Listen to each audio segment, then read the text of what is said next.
Hello dear student. मैं वेद प्रकाश। आप लोग कैसे हैं? आज मैं पढ़ाने वाला हूं क्लास 10th का मैथमेटिक्स।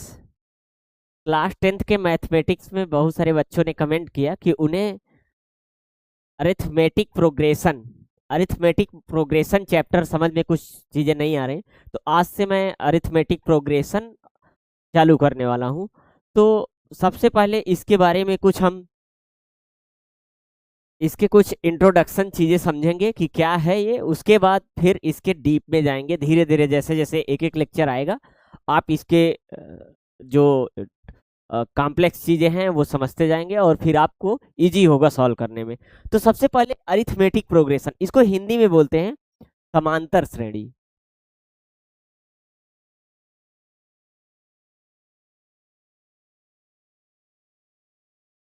जैसा कि इसके नाम से पता चल रहा है कि समांतर मतलब समान अंतर पे। जैसे जैसे मान लेते हैं अगर कोई चीज ए है तो दूसरी अगर कोई हो रही तो a+1 हो रही, फिर अगर तीसरी कोई हो रही तो a+2 हो रही, फिर चौथी अगर हो रही तो a+3 हो रही। अब इसमें एक एक ऐड होता जा रहा है, एक एक ऐड होता जा रहा है, मतलब इनके बीच में समान अंतर है। जैसे अगर मैं 1 लिया, फिर दूसरा अगर 2 लिया तो इन दोनों के बीच में एक डिफरेंस, फिर तीसरा अगर 3 लेता हूं तब एक डिफरेंस, चौथा अगर 4 लिया तब। इनमें आप डिफरेंस जो देख रहे होंगे 1 1 1, ऐसे next term 5, next term 6, next term 7, next 8, तो इनके बीच में वन डिफरेंस, वन डिफरेंस। ऐसे ही आप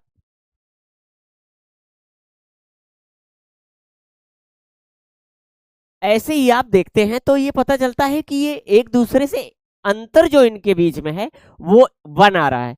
और इसके बीच में अगर आप डिफरेंस करें इन दोनों के बीच में तो a+1 -a, इन इन दोनों को तो a और a कट गया 1, इनके बीच में 1 आया। अब दूसरा क्या लिखा, a+2 -a-1, क्योंकि आप जब माइनस करेंगे तो साइन चेंज हो जाएगा। a से a कट गया, 2 - 1, 2 - 1 = 1। देख रहे हैं आप, समान अंतर आ रहा है। दैट मीन्स जब एक टर्म के बाद दूसरे टर्म के बीच में डिफरेंस निकाला जाए तो वो हमेशा बराबर आए, चाहे वो पहले से दूसरे में या तीसरे में दूसरे या चौथे में तीसरे या पांचवे में से चौथे। जब इस तरह से समान डिफरेंस आए, समान डिफरेंस आए तो आप क्या देखेंगे, वो क्या है, अरिथमेटिक प्रोग्रेशन। दैट मीन्स वो समांतर श्रेणी में है, इसे अरिथमेटिक प्रोग्रेशन। और वो सीरीज जो कहलाएगी अरिथमेटिक सीरीज कहलाएगी। अब हम देखते हैं इसका कि क्या है आगे। ये लिखा क्या है, an arithmetic progression. Arithmetic progression क्या है, arithmetic progression is a list of number.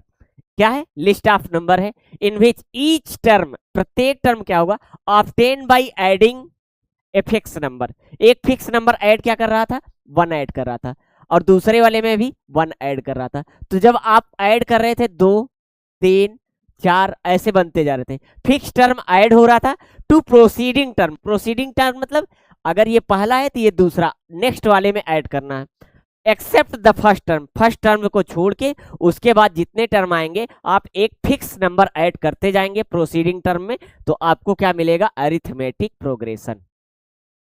Example जैसे 1 4 7 10। अब इसमें इसके बीच में आप देखेंगे तो 4 - 1 = 3, 7 - 4 = 3, 10 - 7 = 3। आप देख रहे हैं सब में डिफरेंस जो आ रहा है वो 3 3 3 आ रहा है। सब में डिफरेंस जो आ रहा है वो क्या आ रहा है, 3 3। दैट मीन्स इसका कि a2 - a1 = a3 - a2, that means a4 - a3, that means a5 - a4। इन सब का डिफरेंस जो होगा वो इक्वल होगा। यही क्या है, अरिथमेटिक प्रोग्रेशन। अब क्या है, इसके एक दो क्वेश्चन लगाते हैं। अच्छा, कुछ कुछ चीजें क्या है इसके बारे में कि क्या है फिनिट अरिथमेटिक प्रोग्रेशन और क्या है इनफिनिट। जैसे आप देखते हैं अगर मैं कहूं 1 2 3 4 5 सो ऑन, दैट मीन्स एक से चलते गया, उसके बाद मतलब इनफाइनाइट तक। डिजिट अगर डिफाइन नहीं किया कि कितने तक आपको जाना है तब तो वो होगा इनफिनिट।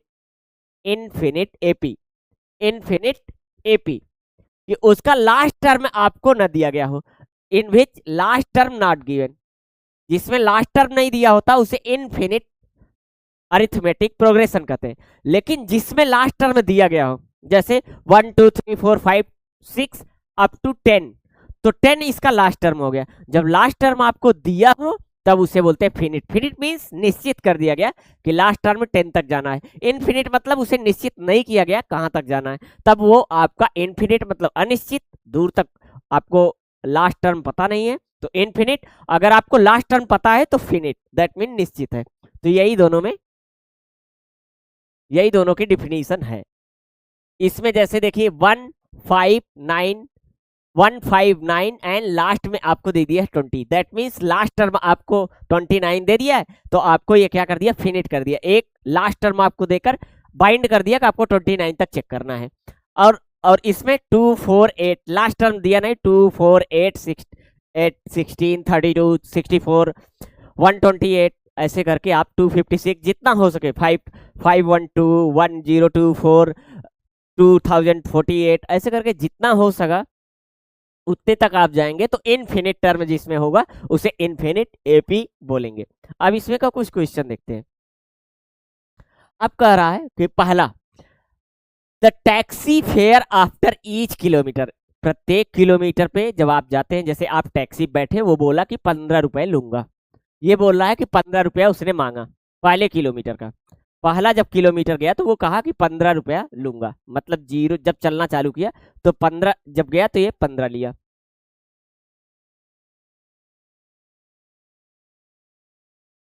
जब वो चलना चालू किया तो 1 किलोमीटर, जीरो से 1 किलोमीटर गया 15 किलोमीटर।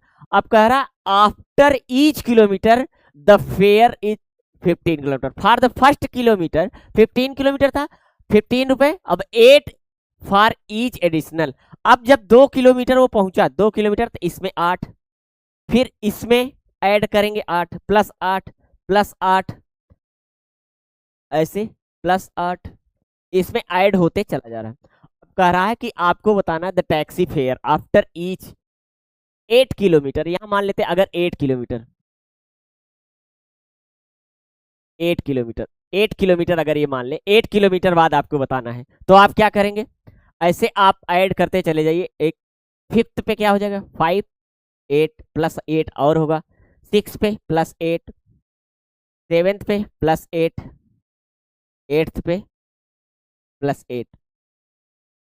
अब आप इसे ऐड कर लीजिए, 8 16 24 32 40 48 56, 8 1 2 3 6 4 5 3 3 6 6 7 7 8 जा 56, 56 ये हुए प्लस 15 आप ऐड कर लो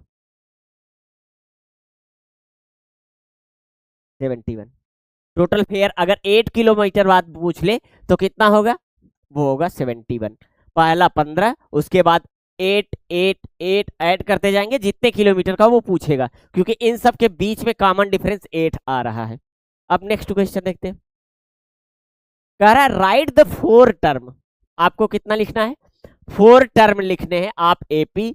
फर्स्ट टर्म ए अगर दिया गया है और कॉमन डिफरेंस उनके बीच में डी दिया गया है, तो फर्स्ट टर्म जैसे आपको दे दिया कितना, ए ये दे दिया 10 और डी दे दिया, तो फर्स्ट वाला आप A1 क्या हो गया आपके लिए 10, लेकिन A2 जब होगा तो वो A1 प्लस डी, क्योंकि आपके दोनों के बीच में जो डिफरेंस आ रहा है वो आ रहा है 10 का, डी का, तो आप इसे ऐड करेंगे 10 प्लस 10 इक्वल टू 20। A3 आप क्या लेंगे, A2 प्लस 10, तो A2 आपका आया है 20 प्लस 10 इक्वल टू 30। A4 जो होगा वो क्या होगा, A3 प्लस 10। अच्छा ये बार बार D में ऐड कर रहा हूं, जो 10 है वो कौन सा है, D वाला, तो जब A3 में ऐड किए आप तो 30 प्लस 10 इक्वल टू 40। तो जो आपको 4 टर्म मिले, राइट 4 टर्म, आप अगर इसे पहला टर्म मानते हो तो 1 2 3 4, ये 4 टर्म, 1 2 3 4 टर्म हो गए। अगर फर्स्ट टर्म आपको ए दिया है और आपको पूछ रहा है write down 4 term of AP, तो 1 2 3 4, 4 टर्म हो गए। अब क्या करना है, अगर अगर इस तरह से दे दिया a इक्वल टू माइनस इतना, d इक्वल टू माइनस ये आपको दे दिया वैल्यू, तब आप कैसे लगाएंगे, तब आप a इक्वल टू आपको दे दिया तो a1 इक्वल टू जो दिया वो -1.25, तो जो a2 होगा वो क्या होगा a1 प्लस डी, लेकिन आपको पता है a1 की वैल्यू -1.25 और d की वैल्यू प्लस में करेंगे, लेकिन ये माइनस में है तो ऑलरेडी माइनस हो जाएगा, तो 0.25। अब जब आप इसे दोनों माइनस है ऐड करेंगे तो 5 5 0 1 5 1 माइनस का 1.5, इतना क्या आया, ये पहला वाला है। अब दूसरा वाला जब आप करेंगे तो जब ये पहला ये दूसरा अब तीसरा वाला, तो a2 प्लस d, अब a2 की वैल्यू -1.5 है और ऑलरेडी आपको d जो दिया है वो 0.25 दिया है, तो आप क्या करेंगे, इसे जब ऐड करेंगे तो -1.75, ये आपका a3 आ गया। a4 कैसे आप निकालेंगे, a3 plus D, a3 plus D. अब a3 की वैल्यू आपको पता है, a3 की वैल्यू आपको पता है -1.75 और d की वैल्यू आपको पता है 0.25, आप जब इसे करेंगे तो आ जाएगा 2.00 माइनस का, यही हो गया फोर्थ टर्म आपका। ये क्वेश्चन के ये एक क्वेश्चन ये देखे आप, एक क्वेश्चन ये, तो आपका इस तरह से आपको अगर टर्म पूछेंगे कि फर्स्ट टर्म बताओ, सेकंड टर्म बताओ, फोर्थ टर्म बताओ, तो आप इस तरह से ऐड करते चले जाएंगे। आप डी को ऐड करते चलेंगे, जो उसके पीछे वाला टर्म था उसमें डी ऐड करेंगे तो नेक्स्ट टर्म प्रोसीडिंग टर्म पता चल जाएगा। अब थर्ड क्वेश्चन में क्या दे रहा है, right first term A and common difference, आपको एक एपी सीरीज दिया गया है, उसका फर्स्ट टर्म और कॉमन डिफरेंस बताना है। तो आप देखो इसका फर्स्ट टर्म ए कितना दिया हुआ है, a इक्वल टू 3, आप तुरंत लिखेंगे पहला टर्म जो दिया गया है फर्स्ट टर्म वो a इक्वल टू 3 दिया है। अब जो आपको d निकालना है वो ये a1 दिया है 4, अब ये a2 है, a2 और a1 आपको बताए जो d निकलता है वो a2 माइनस a1 निकलता है। आप a2 जो है वो दिया गया है आपको 1 माइनस a1 कितना दिया है 3, आप जब 1 माइनस 3 करते हैं तो -2, इसका d कितना आया -2 और a कितना आया 4 नहीं 3, a1 इक्वल टू 3, कि इसमें फर्स्ट टर्म 3 दिया है। अब इसमें क्या करते हैं, इसका फर्स्ट टर्म क्या दिया हुआ है, फर्स्ट टर्म दिया हुआ है 1/3, तो a1 इक्वल टू 1/3। अब d आपको पता है कि a2 minus a1, a2 minus a1, a2 की वैल्यू 5/3, a1 की वैल्यू जो दिया गया है वो 1/3 दिया है। जब आप दोनों में डिफरेंस निकालते हैं तो क्या निकलता है, 3 कॉमन हो जाएगा इसका एलसीएम और 5 माइनस 1, 5 माइनस 1 इक्वल टू आपको पता है 4 और डिनोमिनेटर जो आएगा 3, तो डी का जो आया वो 4/3। अब आप इसको आप अपने से लगाना, लेकिन मैं थोड़ा हेल्प कर देता हूं कि ये ए जो दिया है वो फर्स्ट टर्म क्या दिया है 0.6, आप डी निकालेंगे तो इसमें से इसे माइनस कर देंगे तो आ जाएगा आपका डी, ये आएगा आपका 1.1, कितना आएगा 1.1, आप लगाना अपने से, होप आप लगाएंगे जरूर और कमेंट बॉक्स में आंसर करना कैसे किए आप। अब कह रहा है is it AP or not AP, अब आपको पता करना है क्या ये एपी में है या नहीं है। तो आप एपी कैसे जानते हैं कि फर्स्ट टर्म से सेकेंड टर्म जब आपका जो होता है फर्स्ट टर्म में सेकेंड टर्म जब देखते हैं तो सेकेंड टर्म में डी ऐड होता है, डिफरेंस एक ऐड होता है, अगर वो डिफरेंस सब में कॉमन आ जाए तो आप कहते हैं ये एपी है। तो आप पहले से दूसरे में माइनस करेंगे तो 4 माइनस 2 ये आया 2, अब 8 माइनस 4 इक्वल टू 4, ये देखिए डिफरेंस अलग अलग आ गया। जब डिफरेंस अलग आया तो ये एपी में नहीं है, is it not in AP, ये एपी में नहीं है। अब इसमें करते हैं, इसमें देखेंगे 2a minus a equal to a, क्योंकि 2 में से 1 गया 1, अब ये 3a minus 2a equal to a, that means इसमें भी a आया इसमें भी a आया, दैट मीन्स ये क्या है एपी में है, ये इज इट इन एपी, ये क्या है एपी में है। अब इसमें देखते हैं, इसमें first term second term minus first term 0.22 minus 0.2, आप जब करेंगे इसे देखेंगे तो ये आएगा 0.02, इसका ये आया। अब दूसरे इस वाले टर्म में इसे माइनस करें 0.222 0.22,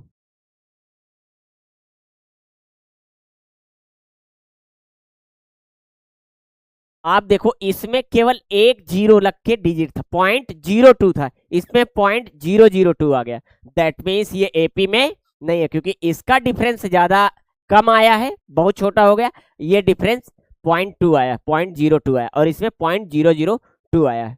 ये ऐसे आप, ये एपी में नहीं, ये is it not in AP, AP में नहीं है, ये एपी में था, ये एपी में नहीं है। ऐसे ही क्वेश्चन जो एक्सरसाइज फर्स्ट का दिया हुआ है आप सॉल्व करना। इसके बाद जो नेक्स्ट जो हम लोग देखेंगे वो क्या देखेंगे कि nth टर्म निकालने के लिए जो फार्मूला है, nth टर्म निकालने का जो फार्मूला है कि जैसे आपको a1 दिया, an equal to a1 plus n minus 1 into d, कि आपको मान लो कोई दिया है जैसे 1 2 3 4 ऐसे 10 दिया है, आपको मान लेता हूं कि आपको डी नहीं पता है, तो क्या करेंगे, an लास्ट टर्म में कितना दिया है 10, 1 कितना है 1, क्योंकि a1 कितना है 1, अब आपको पता है n कितना है 10 लिए हो, 10 माइनस 1, क्योंकि फार्मूले में 1 दिया गया, इंटू डी।